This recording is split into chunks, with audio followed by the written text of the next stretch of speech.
Merci à ceux qui sont venus. C'est une super opportunité de vous avoir dans l'audience puisque je vois des intervenants des précédentes conférences et ça me permet de vous remercier sincèrement pour tous les éclairages et le regard que vous avez partagé avec nous lors de cette édition. Toutes mes excuses de vous avoir coupé la parole assez régulièrement. Ça risque de vous arriver aussi, Jeanne, et je vous prie de m'excuser à l'avance. Vous avez peut-être assisté à certaines de ces conférences. On a exploré pendant 2 jours des univers très différents. L'entreprise, le sport, l'art, le mouvement, le temps.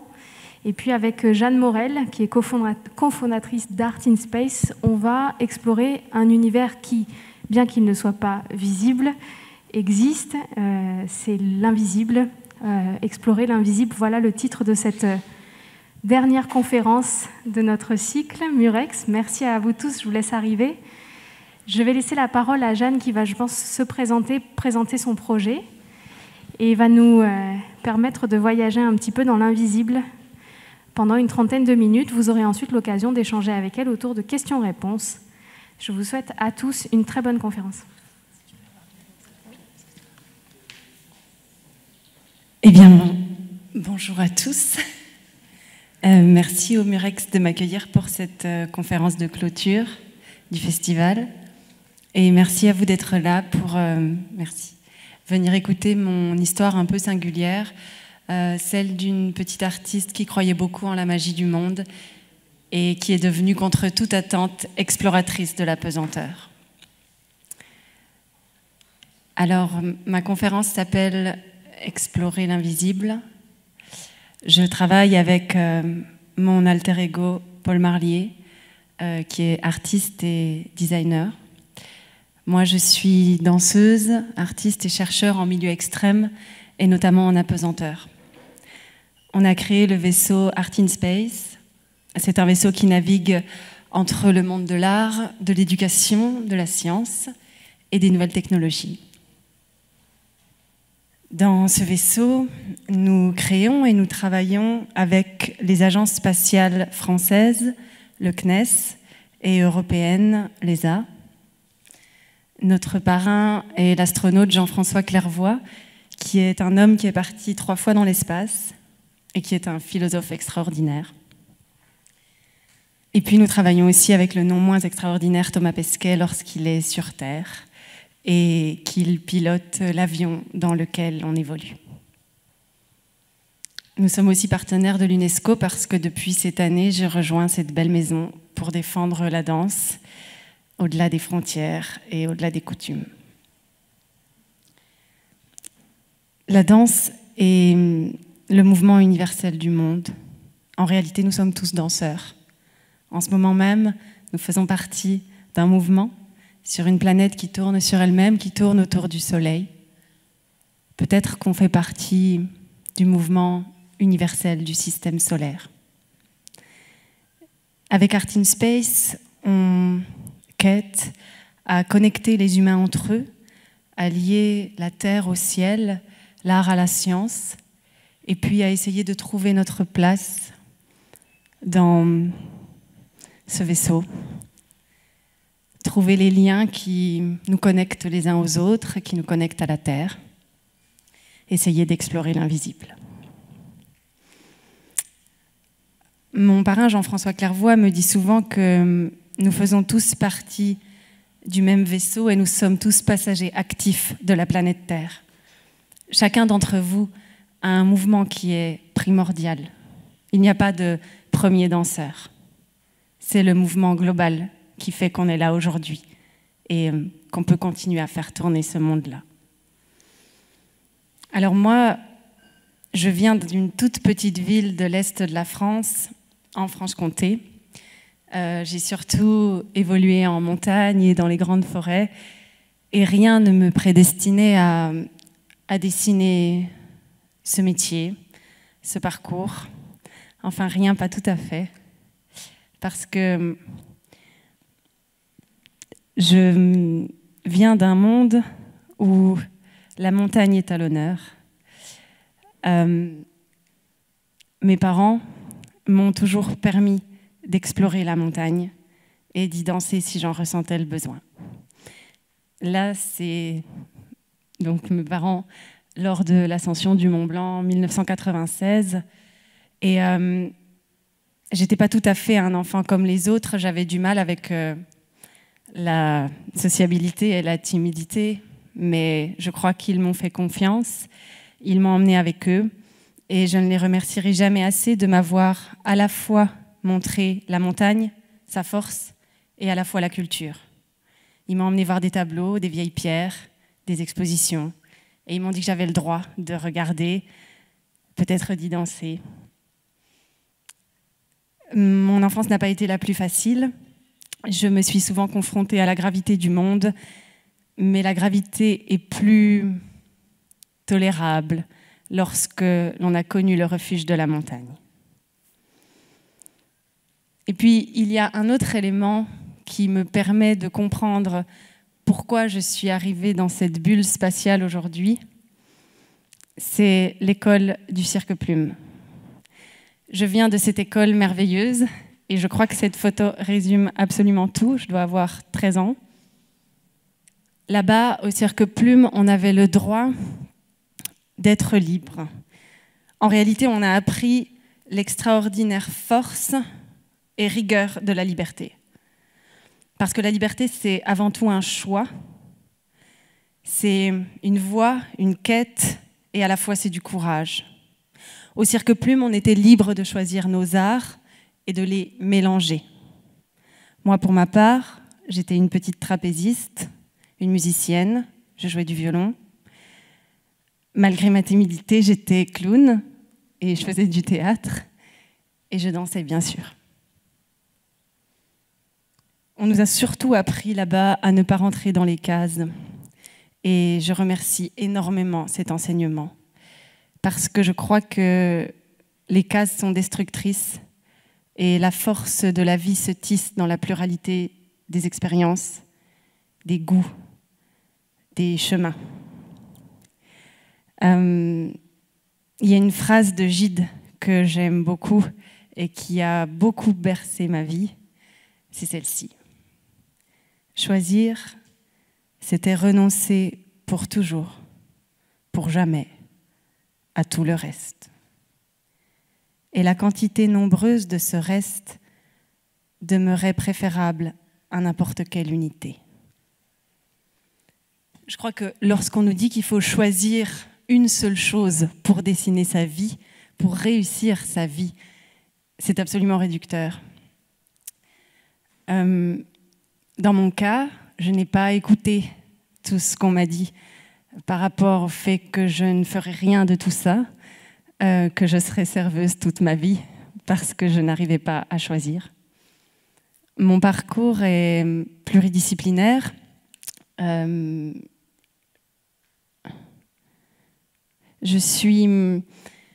Donc j'ai fait l'école du Cirque Plume en même temps que ma scolarité. Ensuite, je suis partie en Hippocagne, en lettres supérieures, mais je n'ai pas fait Cagne parce que je voulais créer et c'était vital pour moi.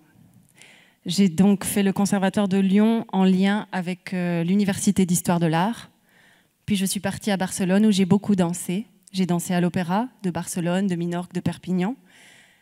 Et j'ai lié mon art aux galeries, aux musées, à l'art contemporain. C'était important pour moi parce que je crois que la danse n'est pas étrangère à la peinture, à l'esprit, à la philosophie. C'est un tout, c'est un mouvement universel. Ensuite, j'ai fait une branche du Conservatoire de San Francisco en théâtre. J'ai joué pour la télévision en Espagne et le théâtre, et je continue quand les théâtres sont ouverts. Et désormais, je poursuis mes études de philosophie à l'université d'Oxford, à distance, et je fais de la recherche avec les agences spatiales. Si j'avais écouté tout ce qu'on m'avait dit, je pense que je n'aurais jamais réussi à tisser cette vie-là. Et en réalité, je suis fière d'avoir mené plusieurs enseignements et plusieurs quêtes.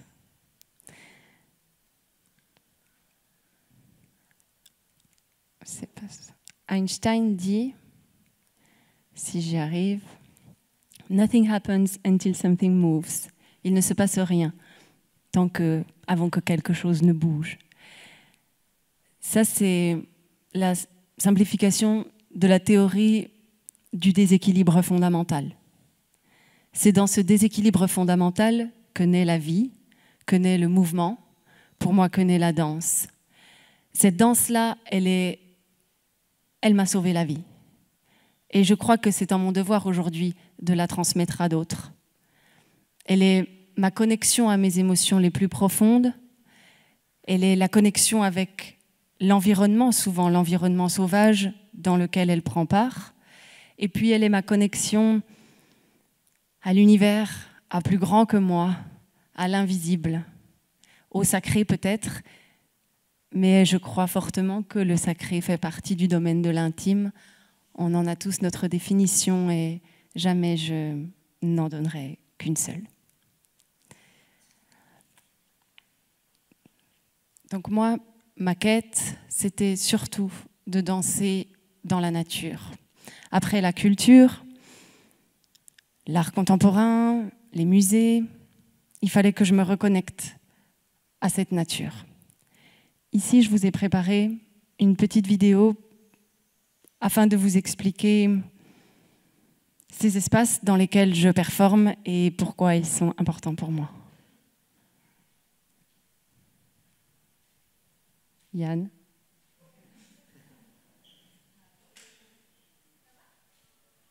Merci.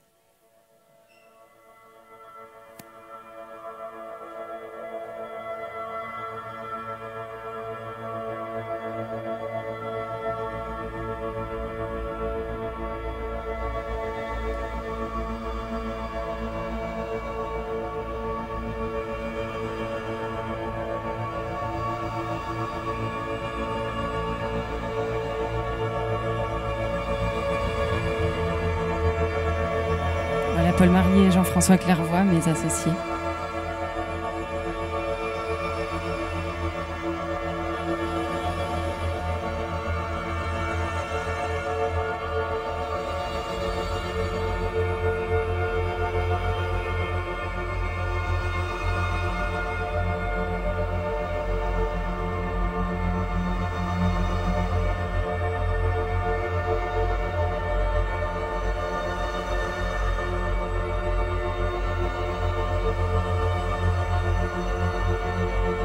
Voilà les images de Valentin qui est là.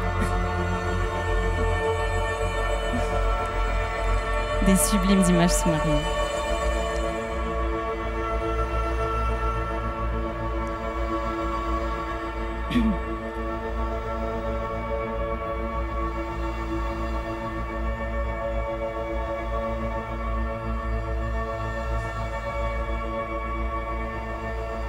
Et voilà le travail qui en découle, qui est issu de ma captation cérébrale en milieu extrême.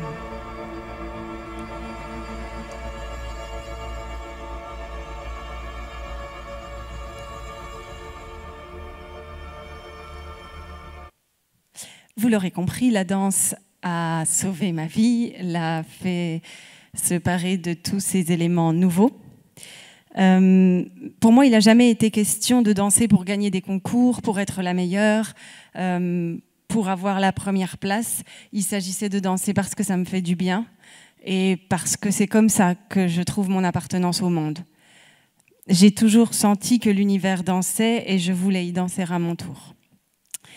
Nietzsche dit dans Ainsi parlait Zarathustra, il faut du chaos en soi pour donner naissance à une étoile qui danse. Ce chaos-là, ce n'est pas de la perdition, c'est du magma en fusion, c'est de la passion, c'est l'envie absolue d'être au monde. Et je crois qu'être au monde dépend de la gravité. La gravité, celle que l'on connaît tous, celle qui est le lien physique avec notre planète. Celle qui, à la fois, peut nous restreindre parce qu'on ne peut pas s'envoler, parce que on pèse le poids que l'on pèse.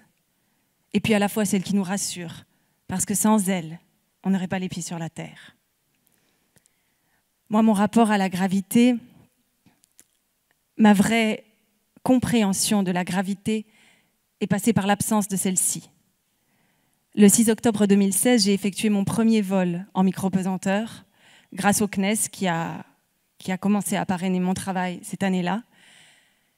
Et ce fut à la fois l'un des plus beaux jours de ma vie, à la fois l'inconnu total où il fallait tout réapprendre. La gravité fait partie de nos vies, mais elle n'est pas universelle. Elle est intrinsèque à cette planète-ci. Si nous partons sur Jupiter demain, dans la mesure où nous pourrions évoluer sur Jupiter, on ferait 2 fois notre poids. Si nous partions sur la Lune, on serait en 0,16 G.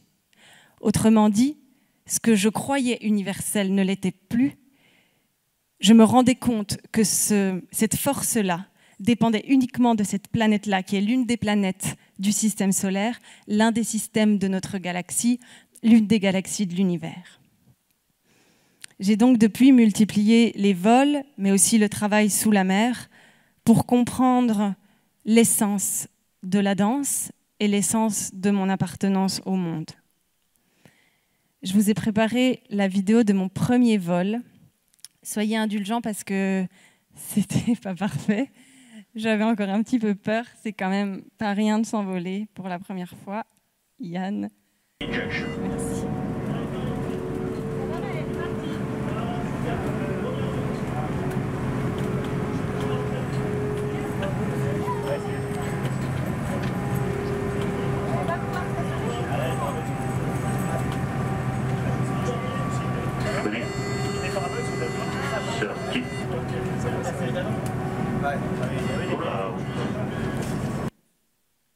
Dans ces vols-ci, donc qui sont pilotés notamment par Thomas Pesquet, mais il y a 7 pilotes en Europe qui peuvent effectuer ces manœuvres, on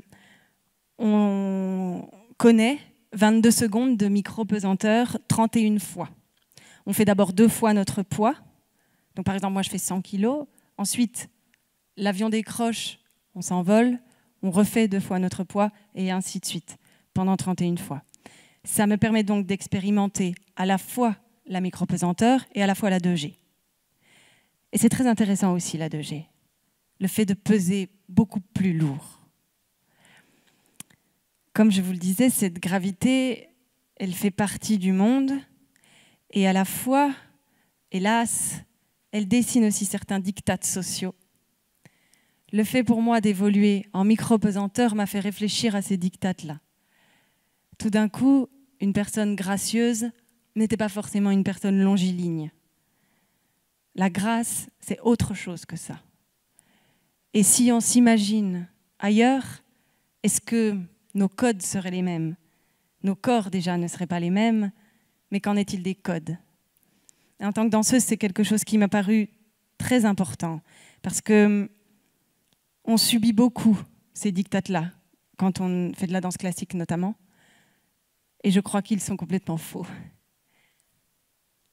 Lors de mon premier vol, j'ai aussi voulu absolument partager ce moment avec les gens que j'aimais, leur dire que c'était possible de laisser tomber la gravité des choses, leur dire que c'était possible de voler.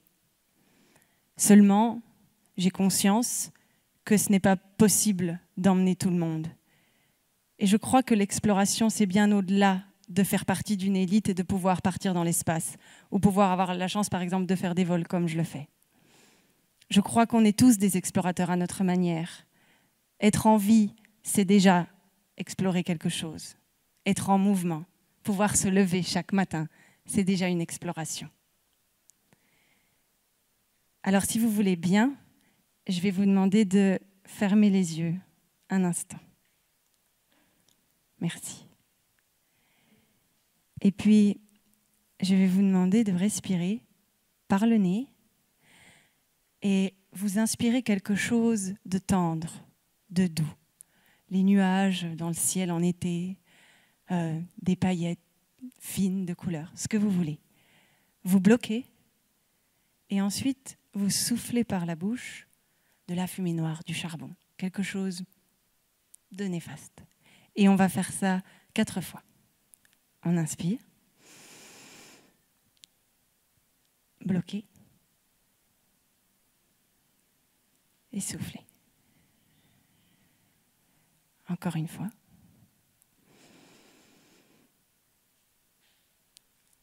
Et lorsque vous soufflez, laissez vraiment aller ce poids de la gravité du monde encore une fois.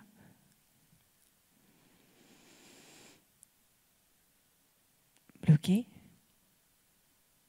Et laisser partir cette fumée. Et puis une dernière fois. Et là, je vais juste vous demander de prendre conscience de la gravité. Elle est là. Vous êtes assis sur cette chaise.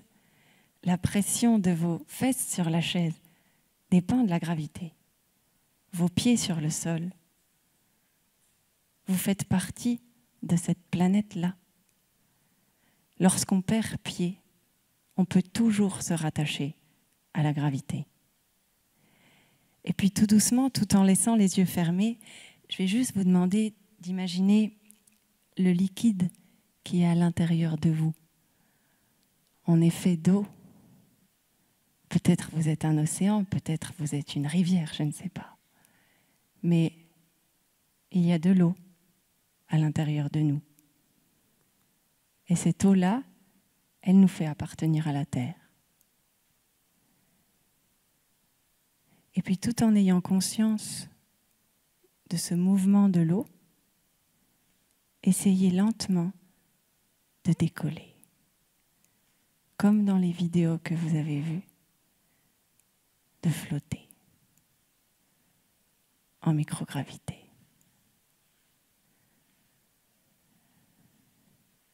Ça, c'est votre exploration à vous. Vous pouvez faire le tour de la Terre quand vous voulez, où vous voulez.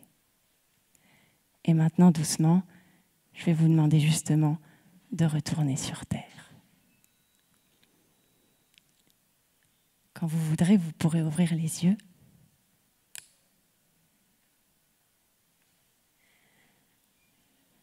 Ce petit exercice sur la gravité, on peut le faire chaque matin, on peut le faire parfois, on peut le faire quand on a peur, quand on est triste, quand on est joyeux aussi. Mais c'est une exploration. Et on a le droit d'explorer avec les moyens qu'on a. On n'aura pas forcément le plus beau vaisseau, pas forcément la plus belle voiture, on ne sera pas forcément le plus riche ni le premier. Mais on a le droit d'explorer et on a le droit d'imaginer. Et la vie s'est faite de ça aussi. J'ai donc exploré, moi, en vrai, cette microgravité. J'ai cru que c'était la plus grande chose que je ferais. Et puis, bizarrement, l'année dernière, pendant le confinement, j'ai bien dû continuer à danser. Parce que c'est vital pour moi. Et puis, parce que c'est ce que je sais faire. Alors, j'envoyais des petits morceaux de danse à mes êtres chers. Mes voisins m'ont vu et m'ont dit « Vous ne voudriez pas danser ce soir sur le balcon ?» J'ai eu le plus gros trac de ma vie. Parce que je me suis dit « C'est pas ma place et c'est pas maintenant qu'il faut faire ça. » Je crois que j'avais tort. Parce que mes voisins qui vivent juste en face de chez moi à Paris sont un couple de personnes âgées. Au début du confinement, ils allaient vraiment mal et on les voyait aller de plus en plus mal. Et à la fin, ils s'habillaient comme pour aller au théâtre. Ils mettaient un petit nœud papillon, une petite jupe et ils regardaient. Et je me suis dit, on a beau aller danser dans des avions confinés, la magie, le pouvoir de la danse, il est beaucoup plus simple que ça. Il peut se passer sur un petit balcon de 1 mètre carré à Paris. C'était important pour moi de me rendre compte que le pouvoir d'une émotion est bien plus simple que ce qu'on imagine.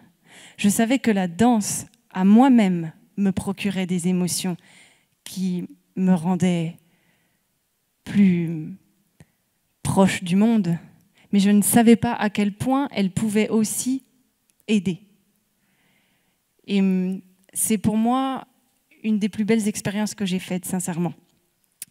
Parce que ce que je cherche de tout mon cœur, c'est une danse qui permettrait aux humains de s'allier et de laisser voler la gravité et de faire l'éloge de la légèreté.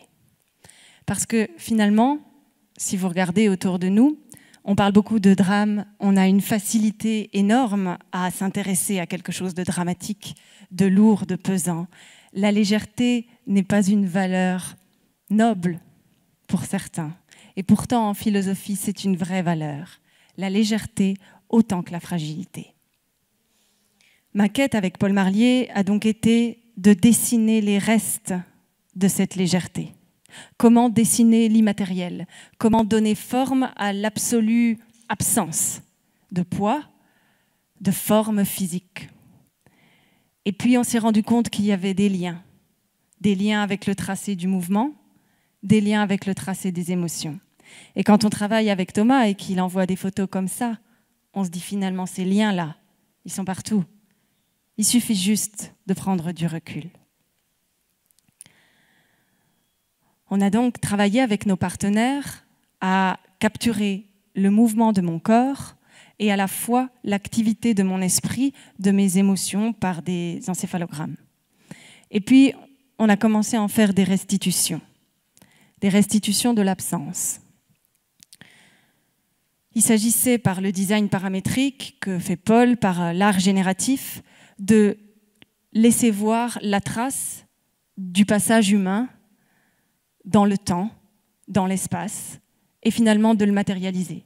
Ça se passe sous forme de sculpture, de peinture, d'installation, mais il y a la forme de ce reste.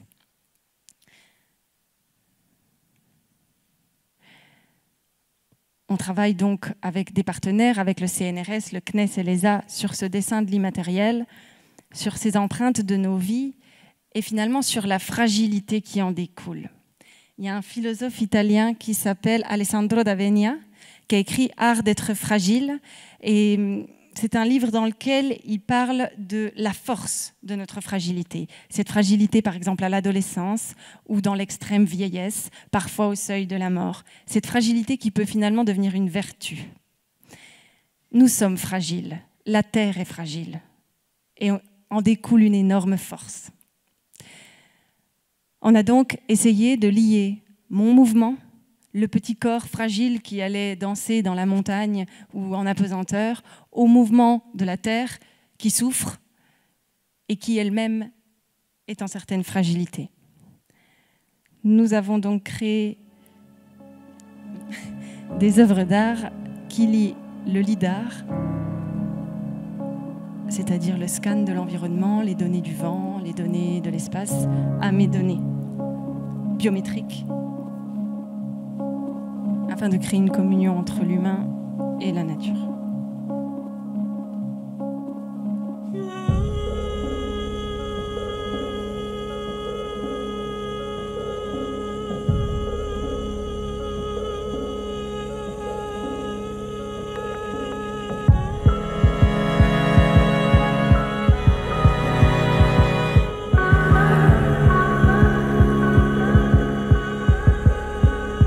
Ça, c'est les restitutions d'une performance qu'on a faite dans les Hautes-Alpes en début d'année. C'est ce qui reste de l'invisible.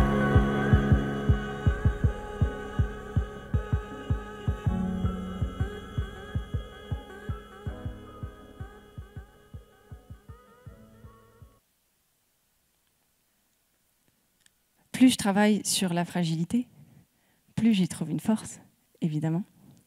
Et plus je me rends compte que les enfants la comprennent totalement. Je travaille beaucoup dans le domaine de l'éducation avec Paul Marlier et ils sentent instinctivement ce lien avec la planète, avec le refuge de l'espace, avec les animaux aussi. On le voit bien chez les enfants, ils parlent avec des êtres imaginaires jusqu'au jour où on se dit « redescends sur Terre ». Avec qui parles-tu? Mais finalement, ils ont peut-être compris aussi un certain lien avec ce qui les entoure. Là, par exemple, on a montré aux enfants une photo de Thomas Pesquet et une empreinte de ma captation cérébrale. Et tout de suite, ils ont dit « mais c'est la même chose. En fait, on fait partie du tout. » Et puis, ils ont continué leur route. Je crois qu'ils comprennent sincèrement ce que c'est d'être au monde. Et la Terre souffre aujourd'hui. Ça devrait être l'une de nos principales préoccupations, de nous occuper de l'avenir de notre vaisseau. Mais l'avenir de notre vaisseau, il passe par eux. Il passe par les enfants, par les jeunes. Si on ne les laisse pas rêver, si on ne les laisse pas se connecter à leur exploration, si on ne les laisse pas créer, on va les emmener dans quoi? La course, être le meilleur, dépasser les autres. On a bien vu que ça ne marchait pas, ce système-là. Alors, je crois vraiment qu'il faut leur faire confiance. Il faut faire confiance à l'exploration des enfants. Donc, la morale de tout ça, c'est si vous êtes un enfant, continuez à créer, continuez à explorer. Explorez votre refuge, il vous accompagnera toute votre vie. Si vous êtes parent d'un enfant, laissez-le. Laissez-le explorer, laissez-le danser s'il a envie.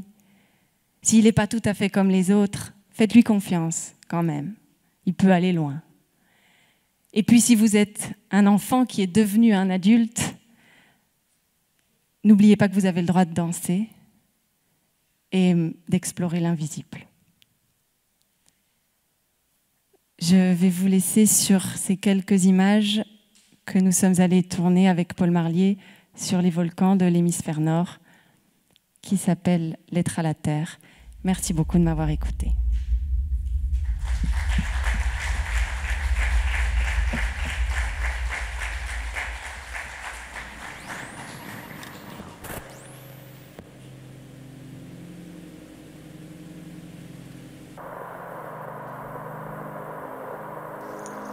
Chère Terre, toi que l'on a arpenté, tant arpenté,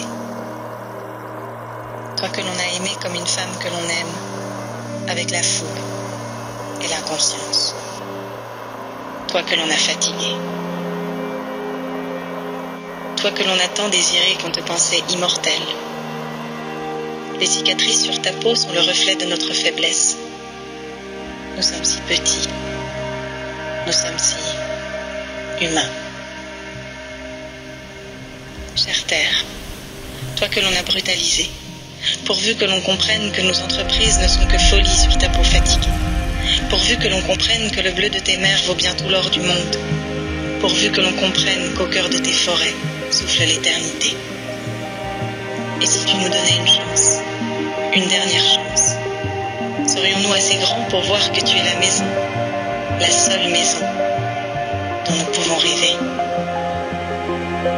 Continue, s'il te plaît, avec ou sans nous. Continue de tourner. Continue de danser.